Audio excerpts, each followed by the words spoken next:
सामने यद्दुल्ला बंधे रहें, जिसके सामने वजहुल्ला झुका रहे, उस नफ्सुल्लाह के नफ्सुल्लाह बाबा को अबू तालिब कहते। आप सदा सलामत रहें, आप हमेशा जिंदाबाद रहें। जितना आप बोलें, जितना मुस्कुरा के इस्तकबाल किए। मैंने मेरे सरदार तशरीफ़ फरमाए साईं जानी शाह सरदार, मैंने सूरह कुरैश की तिलावत का शर्फ हासिल किया है और इसी से दो जुमले पढ़ के दो आयात का तर्जुमा आपकी खिदमत में पेश करके मैं आगे बढ़ूंगा और उन्हीं आयात की रोशनी में जितने फ़ज़ाइल आप समात फरमा लेंगे बिल्कुल उतनी ही आपकी समातों के लिए रहमत, ज़हमत नहीं। चूँकि ज़िक्र अबू तालिब रहमत है, चूँकि ये उसका ज़िक्र है कि जिसकी आगोश में रहमत आलम पले हैं। आप सदा सलामत रहें, आप हमेशा जिंदाबाद रहें। बड़ी तवज्जो, इतना ज़ीरक मजमा हो तो फिर खतीब को जोर लगाने की ज़रूरत ही नहीं। ले आयात पढ़ के मेरे सरदार देख लेते हैं कि कितनी देर इन्होंने जिक्र सुनना है शहनशाह का। बिस्मिल्लाहिर्रहमानिर्रहीम। लिईलाफि कुरैशिन ईलाफिहिम रिहलतश्शिता'i वस्सैफ। हमने मानूस कर दिया है कुरैश को, मानूस कर दिया है गर्मी और सर्दी के सफर से। फल याबुदू रब्ब हाज़ल बैत, अब इस घर के रब की इबादत करो। जिंदाबाद। आप तवज्जो फरमाएंगे तो मैं कुरान से चूंकि पढ़ने का आदी हूँ और अगर आप कुरान की रविश के साथ सफ़र करेंगे तो दो जुमले पहुँचाने में आसानी होगी। भाई इसका साउंड जहाँ तक मुमकिन होता है वो सेट करके एक ही जगह पे छोड़ दें, बार बार इसको आपने छेड़ना नहीं है। फल याबुदू रब्बा हाज़ल बैत, इस घर के रब की इबादत करो। अल्लज़ी अतअमहुम मिन जूइन व आमनहुम मिन खौफ, जिसने तुम्हें भूख में खाना खिलाया और खौफ में अमान दी। आप सदा सलामत रहें, आप हमेशा जिंदाबाद रहे। जरा मुस्कुराइएगा भाई, जरा मुस्कुराइएगा। कुरान के तर्जुमे पर मुस्कुराएंगे तो बात आगे बढ़ेगी। अल्लाह कुरान में किसी की इबादत का हुक्म दे रहा है जो इस घर का रब है और अल्लाह निशानी बता के कह रहे जिसने तुम्हें भूख में खाना खिलाया, जिसने तुम्हें खौफ में अमान दी। मुझे नहीं पता किस तक बात किस मयार पर पहुंचेगी, किस लहजे में पहुंचेगी। चूंकि जब साउंड मेरे तक ठीक पहुंचेगा तो इसका मतलब बात ठीक पहुंच रही है, लेकिन जिस तक आवाज आए उसका बोलना वाजिब हो जाएगा। अल्लाह ने कुरैश वालों को एहसान गिनवाना शुरू किए जो अल्लाह ने उन पर किए हैं। सबसे पहले कहा हमने तुम्हें मानूस किया, हमने तुम्हें गर्मी और सर्दी के सफर से मानूस किया। ये गर्मी और सर्दी के सफर मेरे सरदार क्या थे कि जिससे अल्लाह कह रहा है ऐ कुरैश वालों, मैंने तुम्हें इन सफरों से मानूस किया है। चूंकि कुरैश वाले अहलियान हिजाज, मक्का की हुदूद के अंदर और बाहर रहने वाले, ये तारीखी तौर पर रहज़न थे, तारीखी तौर पर डाकू थे। दूसरे मुल्कों में इनकी शोहरत अच्छी नहीं थी, ना इनसे कोई मुल्क तिजारत करता था, ना इनसे कोई मुल्क लेन देन करता था। एहसान था अबू तालिब के दादा जनाबे हाशिम का, पहला तिजारती काफिला जनाबे हाशिम ने मक्का। आप सदा सलामत रहें, आप हमेशा जिंदाबाद रहें। जिसे फिक्र समझ आया भाई ना, मैं गर्मी और सर्दी के सफर की वो तशरीह करने लगा हूं। और सफर में जब जाना हो तो सूरह कुरैश पढ़ा करो, चूंकि सफर में ये हिफाजत के लिए बड़ी कारआमद है और ये कुरान का नुस्खा है। बिस्मिल्लाहिर्रहमानिर्रहीम। लिईलाफि कुरैशिन ईलाफिहिम रिहलतश्शिता'i वस्सैफ। हमने कुरैश को मानूस कर दिया है गर्मी और सर्दी के सफर से। ना यमन वाले इनकी बात मानते थे, ना शाम वाले इनकी बात मानते थे, ना इन्हें मक्का की हुदूद के बाहर कोई जानता था। और आने और गुजरने वाले काफिलों को ये लूटा करते थे। इकट्ठे होकर आ गए सारे जनाबे हाशिम के पास, वो हाशिम जिसकी वजह से मुस्तफा भी हाशमी है, जिसकी वजह से अली मौला भी हाशमी है, जिसकी वजह से मेरे मौला हुसैन सरदार भी हाशमी निस्बत से कहलवा कहलवाते हैं। सरकार हाशिम इब्ने अब्दे मनाफ, हाशिम मशहूर हैं हशमुस्सुरैद, क्योंकि जब कहत का जमाना होता था तो ये अरब के भूखों को अपने दस्तरखान पे बुला के गोश्त के शोरबे में रोटियां डिबोकर अपने हाथों से खिलाते थे और तफरीक नहीं करते थे। कौन सा कबीला इन्हें मानता है, कौन सा कबीला इन्हें नहीं मानता। खबरदार, कभी भी हाशिम और उमैया के वारिसों की हक्को बातिल वाली लड़ाई को दो शहजादों की जंग ना कहना।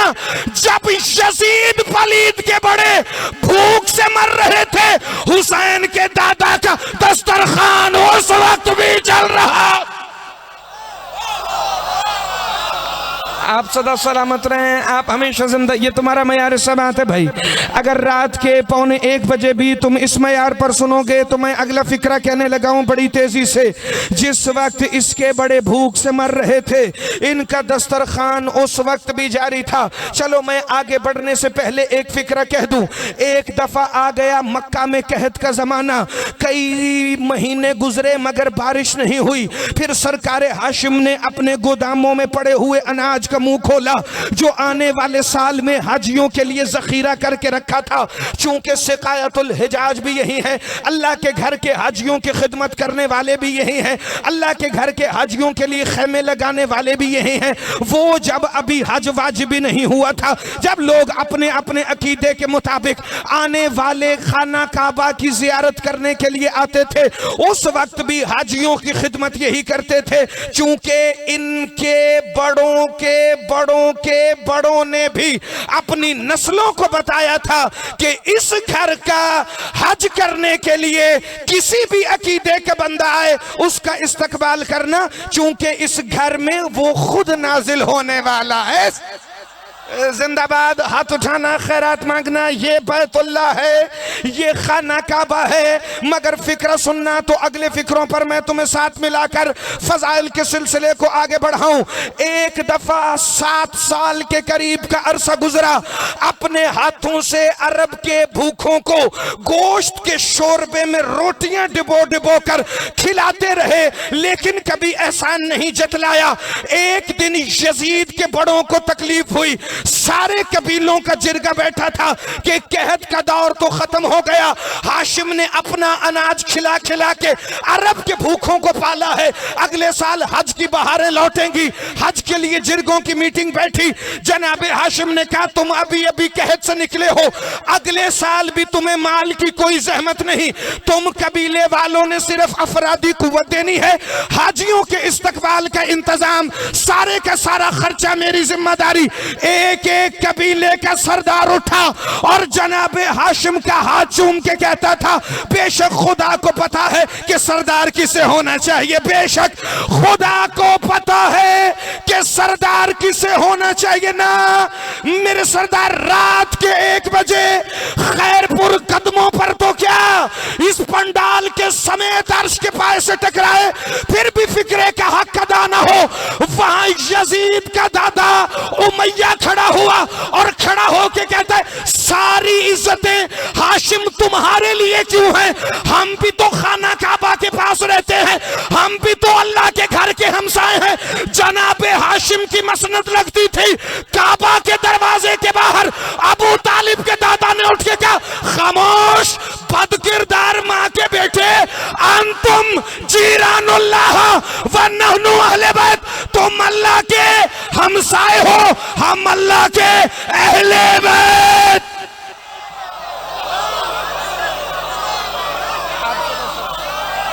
आप हमेशा जिंदाबाद। मेरे मौला आपको सदा सलामत है। कलीम शाह जी मौला आपकी जिंदगी दराज फरमाए। जितने बैठे हैं जरा सारे मिलके बोलो अली लाल कलंदर।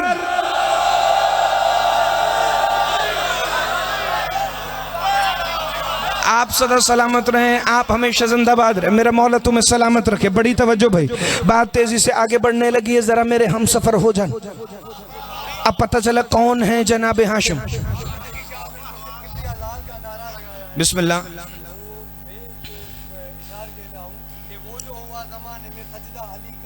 जी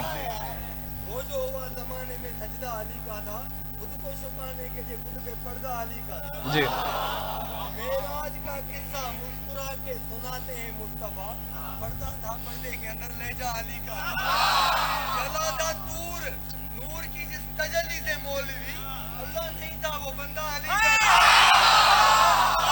नहीं कहते मूसा कलीमुल्लाह अबू दस्तम, बंदा है मुर्तजा अली असलम। दमदम तक की सरदार कलंदर चले बात यहीं से मुत्तसिल कर देते। सरकार हाशिम इब्ने अब्द मनाफ की मसनद कहां लगती थी? काबा के बाहर। जब जनाबे हाशिम का रिश्ता लेकर जनाबे अब्द मनाफ गए ना बनी नज्जार के पास, बनी नज्जार औलादे इस्माइल में से वो कबीला है जिनकी बच्चियों ने मदीने के बाहर आकर दफ पे नात पड़ी थी, ताला अल बद्रु अलैना। बड़ी तवज्जो भाई, बड़ी तवज्जो, मेरा मौला तुम्हें सलामत रखे। जनाबे हाशिम के बाबा सरकार अबू तालिब के परदादा अपने बेटे का रिश्ता लेकर गए। बनी नज्जार के सरदार ने पूछा हाशिम की फजीलत क्या है? जनाबे अब्दे मनाफ के छोटे बेटे जिनका नाम भी मनाफ था, जो जनाबे हाशिम के छोटे भाई हैं, उठ के कहते हैं इतना काफी है मेरे भाई हाशिम की फजीलत के लिए कि अल्लाह के घर को देखने वाले पहले आकर इसे देखते। जिंदाबाद भाई। सैयद खुश नहीं होंगे तो फिर अपने अजदाद के फजाइल पर खुश कौन होगा? मिलके हैदरी या अली अमीर अल मोमिनीन अदरिकनी फी सबिल। बड़ी तवज्जो फरमाइएगा, मैं फिक्र अगला कहने लगा हूं और बिला फसल कहने लगा हूं। सरकार हाशिम की मसनद कहां लगती थी? काबा के बाहर, क्योंकि कलीद बरदारे काबा ये जो उन्वान है, मालिके कलीदे काबा, काबा की चाबी इनके पास, इनकी मर्जी हो तो काबे में जाया जा सकता है। अच्छा, फिर सरकारे अब्दुल मुत्तलिब की मसनद भी हुजूर के दादा की इसी मकाम पर लगती थी। सरकारे अबू तालिब की मसनद भी इसी मकाम पर लगती थी। उमैया ने पूछा जनाबे हाशिम से कि अगर काबा के मालिक हो तो मसनद अंदर क्यों नहीं? शहंशाह मुस्कुराए। अब मैंने देखना है कि ऊंचे लहजे के बाद ऊंचा जुमला किसे समझ आए। अंदर क्यों नहीं बैठते? मैंने कहा हमारी मर्जी। उमैया के बेटे हर्ब ने जनाबे अब्दुल मुत्तलिब से यही पूछा, अगर तुम कलीद बरदारे काबा हो तो अंदर क्यों नहीं आते? खामोश। फिर हर्ब के बेटे ने यजीद के सगे दादे ने जनाबे अबू तालिब से पूछा, अगर तुम्हारे पास कलीदे काबा है तो तुम अंदर क्यों नहीं जाते? जनाबे हाशिम से सवाल हुआ मगर खामोश रहे। जनाबे अब्दुल मुत्तलिब से सवाल हुआ मगर खामोश रहे। जनाबे अबू तालिब से सवाल हुआ मगर खामोश रहे। फिर हुआ क्या खैरपुर वालों? 13 रजब को अली मौला काबा के बाहर नहीं, बिल्कुल जौफे काबा में आगोश बिनते असद में नाजिल हुए और अली ने आकर बताया, हमारा घर है, हमारी मर्जी है, चाहे तो बाहर बैठे, चाहे तो अंदर आ जाए। आप सदा सलामत रहें, आप हमेशा जिंदाबाद रहें, सदा आबाद रहें। मेरा मौला तुम्हें सलामत रखे। मिलके हैदरी या अली अमीर अल मोमिन ना। 4-5 बंदों के चेहरे पे सवाल ये निशान है, चूंकि वो आयत की तरफ पलटना चाहते हैं, तो एक दफा हम दोबारा वहां से घूम कर फिर से मौजू से मुत्तसिल हूं। लिइलाफि कुरैशिन इलाफिहिम रिहलत अश-शिताए वस-सैफ। आ गए कबाइल और आकर कहते हमें कोई अपने मुल्क में आने नहीं देता। का देखो, जब यहां गर्मी हो तो शाम जाना, मौसम वहां मोतदिल होगा। जब मक्के में सर्दी हो तो यमन चले जाना, वहां मौसम मोतदिल होगा। जब यहां सर्दी हो तो शाम में मौसम बहार, जब यहां गर्मी हो तो यमन में मौसम बहार। तुम दोनों तरफ 2 तिजारती काफिले लेके जाना, गर्मियों में यमन, जब यहां सर्दी हो तो शाम। कहने लगे ले तो जाएं, मगर हमें यमन और शाम की सरहदों में डाकू मिजाज नसब वालों को दाखिल कौन होने दे? का तुम्हारी जिम्मेदारी लूंगा मैं, मगर वादा करो वो हरकतें छोड़ दोगे जो आज तक करते आए हो। पहला मौका था जब मक्का के रहने वालों को यमन और शाम में बाकायदा दाखिला मिला, जिसे आज जमाना इमिग्रेशन कहता है, शुरू ही जनाबे हाशिम ने की है। जिंदाबाद, हाथ उठाना अली के शिया। दूसरे मुल्कों में कयाम की इजाजत शुरू ही जनाबे हाशिम ने की है। बड़ी तवज्जो फरमाना। फिर अल्लज़ी अतामहुम मिन जूइन व आमनहुम मिन खौफ, इसने तुम्हें भूख में खाना खिलाया, इसने तुम्हें खौफ में अमान दी। ये है इस खानदान की इज्जत। यमन और शाम के गर्मी और सर्दी के सफर जनाब हाशिम करवाएं। अल्लाह कहता है मैंने इन्हें मानूस किया है, मैंने इन्हें मानूस किया है। भाई भूख में खाना हाशिम खिलाए, अल्लाह कहे मैंने खिलाया है। खौफ में अमान जनाब हाशिम दे, अल्लाह कहे अमान मैंने दी है। जिसका देहानी कैमरामैन की तरफ है, फिक्र उस बंदे के लिए नहीं। भाई भूख में खाना हाशिम खिलाए, अल्लाह कहे मैंने खिलाया है। गर्मी सर्दी के सफर से अबू तालिब का दादा मानूस करवाए, अल्लाह कहे मैंने करवाया है। खौफ में अमान जनाबे हाशिम दे, अल्लाह कहे ये मैंने किया है।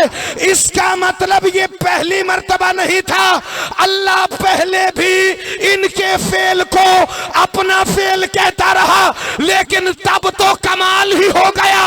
यतीम भतीजे को पाला अबू तालिब ने, वो कहता है आलम यजिद का यतीम अनफावा, मोहम्मद मैंने तुझे अबू तालिब बन के पाल।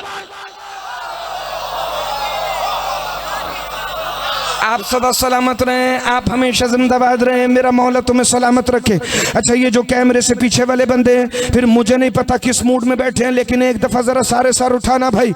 मोहम्मद मैंने आपको इमरान बन के,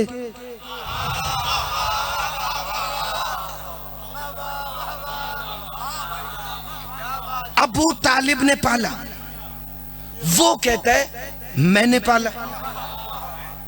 सरकार इमरान का तारुफ अगर इससे आसान अल्फाज में मैं इस वक्त करवा सकता तो वो करवाता। बंदा आ गया मेरे छठे ताजदारे तौहीद व इस्मत व विलायत मौला सादिकुल इतरत शहनशाह के पास, आके कहता है मौला मैंने सुना है आपके जद रसूल अकरम का साया नहीं था। सही 11 घंटे के सफर और 6 घंटे के इंतजार के बाद 18 घंटे से अगर मैं ना सोया हूं और उसके बावजूद भी अगर मैं इतना जोर लगाऊं तो मेरे से आधा आप सब ने मिलकर भी इस जुमले पर लगा लिया तो मैं समझूंगा मेरे सफर की थकान उतर गई। बंदा आके कहते हैं मैंने सुना है आपके नाना सरदारुल अंबिया का साया नहीं था, ये कैसे मुमकिन है? इमाम ने फरमाया साया कैसे बनता है? कहने लगा मौला आप बताइए। क्या जब एक तरफ से रोशनी पड़े और दूसरी तरफ अंधेरा हो, लेकिन हमारे तो दोनों तरफ ही अंधेरा ने। जिंदाबाद, हाथ उठाइएगा, खैरात मांगिएगा जिसे फिक्र समझ आए। खुदा की कसम सैयदना रात के 1:15 बजे बोला तो फिर और इस फिक्रे पर कौन बोला? हमारे तो दोनों तरफ ही नूर है, इसीलिए हमारा साया नहीं होता। चूंकि अगर यहाँ से सूरज की रोशनी पड़े भी तो हमारे दूसरी तरफ उससे ज्यादा नूर ताबा होता है, इसीलिए हमारे बदन का साया नहीं होता। का इसका मतलब आपके नाना मोहम्मद के दोनों तरफ बदन के नूर ही होता था? ये कैसे मुमकिन है? इमाम ने अबा के दामन से हाथ निकाला, सामने करके कहते देखो साया है। जिंदाबाद अली के शिया, हाथ उठाना, खैरात मांगना। देखो साया है, देखो साया है। ये कहता है मौला आपके आपके भी बदन का साया नहीं है? क्या याद रखना, साया मेरा भी नहीं है, साया मेरे बेटे मूसा काजिम का भी नहीं होगा, साया अली रजा का भी नहीं होगा, साया तकी अल जवाद का भी नहीं होगा, साया अली नकी का भी नहीं होगा, साया हसन अस्करी का भी नहीं होगा, साया हमारे 12वें का भी नहीं होगा। का मौला ये कैसे मुमकिन है? का साया मेरे बाबा बाकिरुल उलूम का भी नहीं था, साया सैयद सज्जाद का भी नहीं था, साया हुसैन इब्ने अली का भी नहीं था, साया हसन मुस्तफा का भी नहीं था, साया अली अमीर अल मोमिनीन का भी नहीं था, साया मोहम्मद का भी नहीं था। साइल लरजने लगा, कहा है मौला आप में से किसी का साया नहीं? कहा खामोश हो जा, साया हाशिम का भी नहीं था, साया अब्दुल मुत्तलिब का भी नहीं था, साया अबू तालिब का भी। जिंदाबाद अली के शिया। ना फरहान भाई, अगर आधे जुमले पर मजमे ने दाद दी है तो अगले फिक्रे पर कौन बोलेगा? का मौला आपका साया क्यों नहीं? का नहनु अज़लालुल्लाह फिल अर्ज़, हम जमीन पर अल्लाह का साया है और साए का साया नहीं।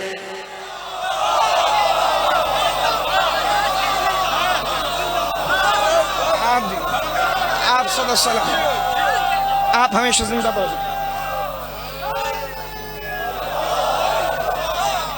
आपके क्या जमीन पर अल्लाह,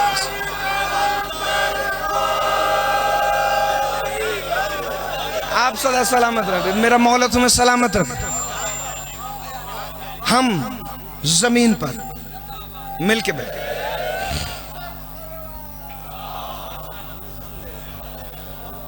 हम 5 मिनट फजाइल और हम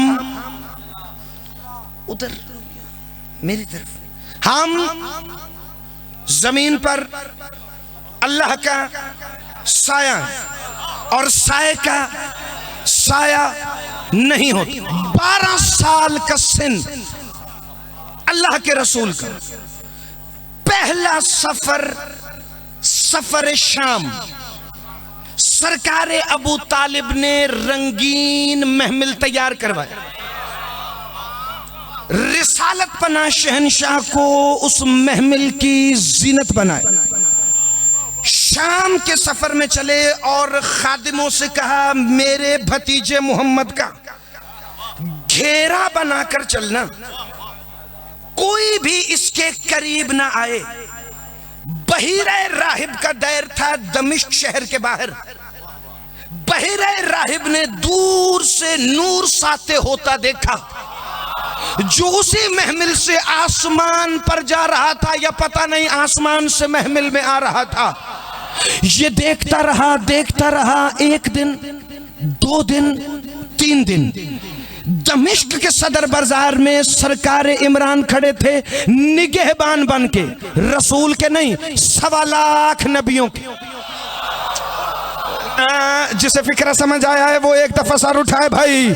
मैं बिला वजह फिक्रा नहीं पढ़ने लगा, नतीजा वो है जिसमें अजमत इमरान का समंदर छुपा हुआ है। बिस्मिल्लाहिर्रहमानिर्रहीम। बहेरा राहिब आके कहता है ए सैयदुत तुजार, ये जो आपके साथ 9 उम्र जवान है, इनका तारुफ क्या है? का इन्हीं से पूछ लीजिए ये कौन है।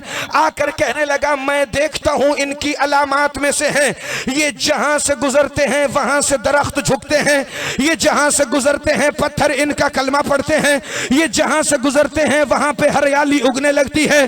शमऊन वसीय ईसा के दौर में दमिश्क शहर में तालाब बने थे। शमऊन पतरस ने बताया था कि जब आखिरी नबी आएगा इन तालाबों में पानी आ जाएगा। 3 दिन हो गए दमिश्क शहर के तालाबों में पानी आ गया है। अबू तालिब कहते हैं और तूने इसके बारे में क्या देखा? कहा मैं क्या बताऊं, मेरा कलीसा अपनी बुनियादें छोड़कर तेरे मोहम्मद की कदम पोसी के लिए आगे आगे चलता है। क्या फिर क्या पूछना चाहते हो? क्या इजाजत है तो मैं इस मोहम्मद से कुछ सवाल पूछूं? क्या पूछो। रिसालत पना शहनशाह के पास आया, 12 साल के सिन में अल्लाह के रसूल को कहने लगा मैंने देखा है दरख्त आपको झुकते हैं, पत्थर आपका कलमा पढ़ते हैं, कलीसा मेरा चलता है, तालाबों में पानी आ गया है। और 2 टके के नासबी मुल्ला, तुझे भी मुकस्सिर की तरह गैरत नहीं आई, दरख्तों को भी पता चल गया मोहम्मद नबी है, पत्थरों को भी पता चल गया मोहम्मद नबी है, तालाबों को भी पता चल गया मोहम्मद नबी है। तेरी मत मारी गई है। जिस अबू तालिब की गोद में आया उसे पता ही नहीं था कि मोहम्मद नबी।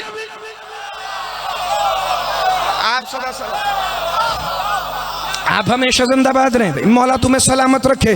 जो बंदे पीछे थक गए, आफाक जरा एक दफा जागना सारे, मैं फिक्र बिल्कुल आखिरी करने लगा हूँ। आके कहता है मैंने देखा है ये निशानियां आप में हैं, मेरा कलीसा बुनियादें छोड़कर आपके कदमों की तरफ लपकने की कोशिश करता है। क्या मैं पूछ सकता हूँ कि आपकी नींद और बेदारी का आलम क्या है?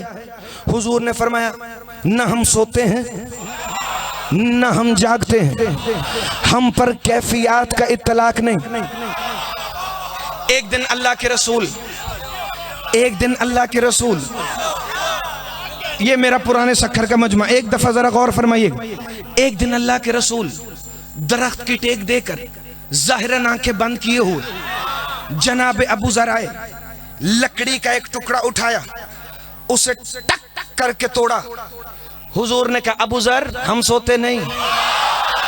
जिंदाबाद अली के शिया, हाथ उठाना, खैरात मांगना, जिसे फिक्र समझ आए। अबू जर हम सोते नहीं, हम पर नींद का इत्तलाक नहीं होता, तो फिर तुमने इस्लामियात की किताबों में ये फजूल बात क्यों लिखी कि हुजूर दरख्त के नीचे सो रहे थे, काफिर आया, उसने तलवार उठाई और मोहम्मद की गर्दन पे रख के कहा अब तुम्हें कौन बचाएगा? तो मोहम्मद मुस्कुराए, काफिर के हाथ से तलवार गिर गई। ना इरफान जाफरी इतना सफर करके जो है रसूल बख्श, अगर तो हिम्मत होती फिर मुअर्रिख कलीम शाह जी पूरा फिक्रा लिखता कि मोहम्मद काफिर की तलवार गर्दन पर महसूस करके भी मुस्कुराए क्यों? काफिर ने मोहम्मद की गर्दन पर तलवार रख के कहा तुझे कौन बचाएगा? मोहम्मद ने पीछे से देखा, अली आ रहे थे। अली ना मेरे सरदार, फिक्रा नहीं, मेरी जिंदगी से कीमती। मोहम्मद ने अली को देखा और मुस्कुरा के कहा मारने वाले से बचाने वाला बहुत।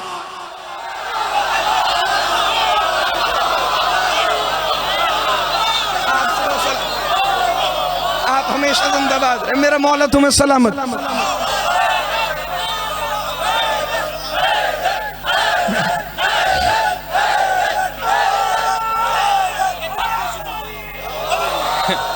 या अली अमीर अल मोमिनीन अदरिकनी फी सबील। क्यों ना करें अली हिफाजत पैगंबर? अच्छा कोई बंदा किसी काम में माहिर हो, बंदा इनकी मिसालें बंदों के साथ होती नहीं, लेकिन मुल्ला को समझाने के लिए कभी कभी मिसाल ऐसी देनी पड़ती है। लेकिन साहिबान अकीदा से माज, कोई बंदा किसी काम में माहिर हो, उन्होंने कहा तुम इतना अच्छा कैसे कर लेते हो? कहा ये मेरा आबाई काम है। अली ने हिफाजत पैगंबर की, कहा कैसे कर लेते? कहा ये मेरा आबाई काम। जिंदाबाद अली के शिया, हाथ उठाना, खैरात मांगना। बड़ी तवज्जो भाई, मैं तसव्वुर भाई फिक्रा वो पढ़ के जा रहा हूँ जो रहती दुनिया तक ना सही, लेकिन अगले साल 25 रबीउल अव्वल तक इस पंडाल को नहीं भूलेगा। बहेरा राहिब ने कहा ए मोहम्मद, हमने आपकी नींद और बेदारी का आलम पूछा। हमने पढ़ा है तौरात में, ज़बूर में, इंजील में कि आपका एक वसी होगा, उस वसी के 2 बेटे होंगे जो हमारी किताबों में ईसा से ज्यादा मशहूर हैं। जिंदाबाद अली के शिया, हाथ उठाना, खैरात मांगना, जिसे फिक्रा समझ आए। मुस्तफा मुस्कुराए, कहा जो तुमने मेरे बारे में कहा वो सच कहा। सरकारे अबू तालिब की तरफ देख के कहता है आप को इन बातों का पता है? सरकारे अबू तालिब खामोश रहे। एक फिक्रा मुस्तफ़ा ने कहा, फिर एक फिक्रा बहेरा राहिब को सरकार इमरान ने कहा। अगर वफा शाह जी ये फिक्रे खैरपुर पहली दफ़ा सुने तो फिर इतना तो रात के 1:15 बजे मेरे साथ बोले ना जितना बोलने का हक है। मुस्तफ़ा से कहते ये बुजुर्ग जो आपके साथ हैं सैयदुल बत्हा, ये आपके क्या लगते हैं? इससे पहले कि सरकार अबू तालिब कुछ कहते, मुस्तफ़ा फरमाते हैं सब कुछ। जिंदाबाद अली के शिया, हाथ उठाना। अली के बाबा की इज्जत का वो फिक्र आने लगा है। या तो अली के फजाइल पढ़ने पर हम पर फतवे देने बंद करो, या फिर आज मोहम्मद पालने वाले अबू तालिब का वो फजाइल सुनो कि मैं तुम्हें एक फिक्र इसके बाद और सुनाऊं। कहने लगा ये बताइए कि आप कौन हैं? मुस्तफा ने फरमाया सब कुछ। जो ही कहा ना सब कुछ, फौरन कहता है ए अबू तालिब, जो बातें मैंने मोहम्मद को अपनी किताबों से बताई, क्या आपको वो बातें पता थी? शाम के दमिश्क शहर में अली के बाबा ने लहजा तौहीद में फरमाया, बहेरा राहिब खामोश हो जा, अगर हमारी मर्जी ना होती तो वो किताबें तुझ तक आ ही नहीं सकती थी। जिंदाबाद अली के शिया, हाथ उठाना, खैरात मांगना। अगर हमारी मर्जी ना होती तो वो किताबें तुझ तक आ ही नहीं सकती थी। ये सिर्फ एक राहिब की बात नहीं, कासिम सही, बुरैर सही, जौन सही, ये सिर्फ एक राहिब की बात नहीं। कम अज कम तारीख में 1 दर्जन के करीब ऐसे राहिब हैं ईसाई जिन्होंने सरकारे अबू तालिब से गुफ्तगू फरमाई है। लो एक दफा आखिरी फिक्रा सुनो और मैं तुमसे इजाजत लूं। 3 सफर शाम के किए हैं अल्लाह के रसूल ने सरकारे अबू तालिब अलैहिस्सलातु वस्सलाम के साथ। यहीं से मसाइब का आगाज करूंगा, मगर फिक्रा पहले सुन लेना। एक और राहिब मिला अल्लाह के रसूल को पालने वाले अबू तालिब को मक्का वापसी पर। इसका नाम था मशरम राहिब। कहीं पहाड़ों के दरमियान अरब के संगलाख चट्टानों में इसका दैर हुआ करता था और 50 साल हो गए थे इसको इबादत करते हुए। कुल 70 साल साईं इसकी उम्र थी। ये एक ही दुआ मांगता था, अल्लाह या मुझे खुद मिल, या अपने नूर का दीदार दे, या अपने किसी प्यारे से मिलवा दे। या मुझे खुद मिल, या अपने नूर का दीदार दे, या अपने किसी प्यारे से मिलवा देना।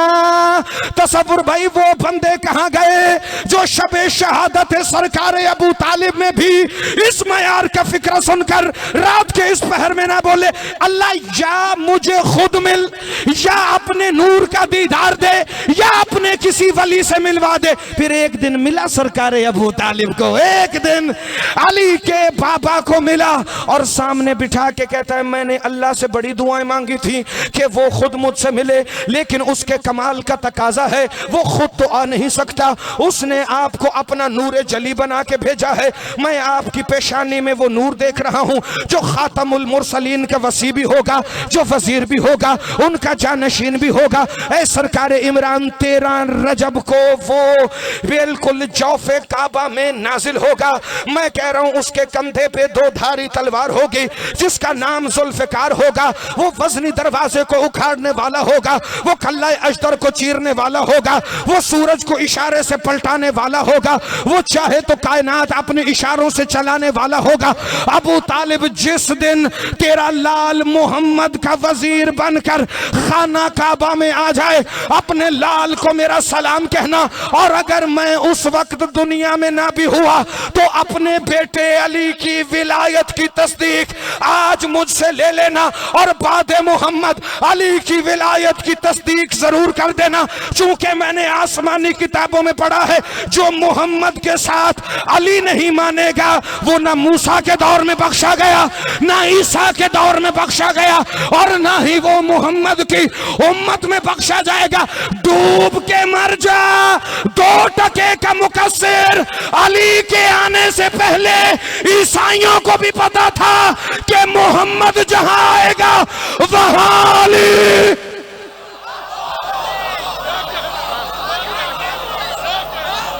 आपके क्या कहने में? आप सदा सलामत रहें, आप हमेशा जिंदाबाद।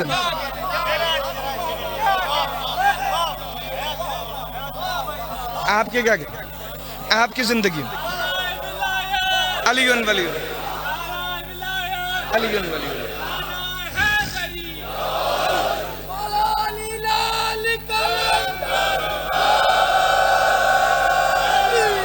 मौला आपको सदा सलामत। ताखीर की माजरत भाई, लेकिन 1.5 से 2 मिनट सिर्फ मुझे और देना। मशरम राहिब, सारी रात मैं पढ़ सकता तो फिर पढ़ता। मशरम राहिब तूने जी, मशरम राहिब तूने मेरे बेटे की तस्दीक की, फिर अबू तालिब भी एक दिन तुझसे मिलने आएगा। मंजर मंजर मंजर मंजर बढ़ाना, मंजर बढ़ाना। 13 रजब अली मौला काबा में नाजिल हुए। किताब के हवाले की जिम्मेदारी मेरी, मजलिस जारी है लाइव। 13 रजब सरकार अबू तालिब मक्का में नहीं थे। चाबी मालिके कलीदे काबा के पास। आज भी खाना काबा का जो हतीम है, सफेद संगे मरमर की जगह, जिसे संगे इस्माइल भी कहते हैं, जहां मिजाब रहमत का पानी गिरता है, उसके अंदर मुस्तफा ने कब्र बनाई जनाब अबू तालिब। लुत्फ नहीं आता, बंदा मुनकिर भी अबू तालिब का हो, तवाफ फिर अबू तालिब की। जिंदाबाद, हाथ उठाना, खैरात मांगना। सिर्फ सैयद ये नहीं, जनाब इस्माइल से लेके जनाब हाशिम, जनाब हाशिम से अब्दुल मुत्तलिब और अब्दुल मुत्तलिब से अबू तालिब, हर कलीद बरदारे काबा की कब्र इसी हतीम में है। पहली कब्र बनी जनाब इस्माइल की, आखिरी बनी सरकार अबू तालिब की, क्योंकि कलीद बरदारे काबा जनाब अबू तालिब सरकार इमरान इब्न अब्दुल मुत्तलिब है। न 13 रजब को काबा में थे, न 14 रजब को मक्का में थे, न 15 रजब को मक्का में थे। 16 रजब की सुबह घर से भाई को लेने मोहम्मद चले, वहां मक्का के बाहर से सरकार अबू तालिब दाखिल होना शुरू हुए। क्यों नहीं थे 3 दिन सरकार अबू तालिब मक्का की हुदूद में? क्योंकि बंदों ने आज तक यही सुना कि इनके पास काबे की चाबी थी। अगर वो मक्का में मौजूद होते तो लोगों ने कह देना था कि चाबी जो शौहर के पास थी तो जौजा चली गई है अंदर, इसलिए सरकार अबू तालिब मक्का में नहीं थे। लेकिन वजह आज तुम्हें मैं सुना जाऊं, 25 रबीउल अव्वल अगली तक तुमने याद रखना। 13 रजब अली ने काबा में अपने आने का ऐलान किया। सरकार अबू तालिब मक्का से बाहर निकले, न 13 रजब को आए, न 14 रजब को, न 15 रजब को। निकल गए दूर अरब के सहराओं में, अरब के पहाड़ों में। 3 दिन सरकार अबू तालिब क्या ढूंढ रहे थे?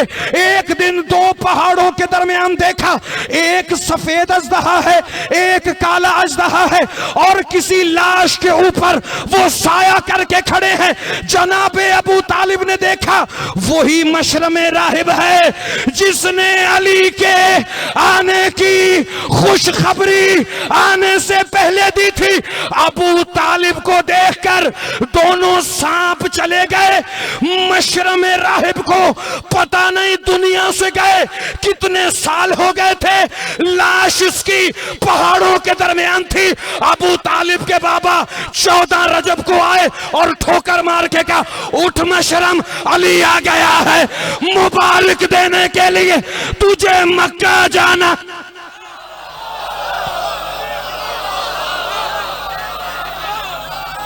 आप सदा सदा उठ मशरम, अली आ गए।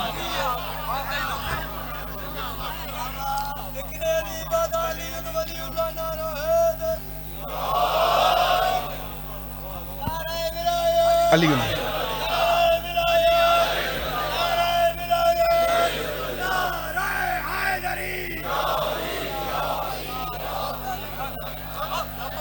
लाख एहसान दीन पे आपके सरकार इमरान। आज इस्लाम के सर से साया उठा। आज वो दुनिया छोड़ चला जिसके बाद मोहम्मद ने मक्का छोड़ा। काफी सारी शहादत पहले अल्लामा साहब पढ़ गए।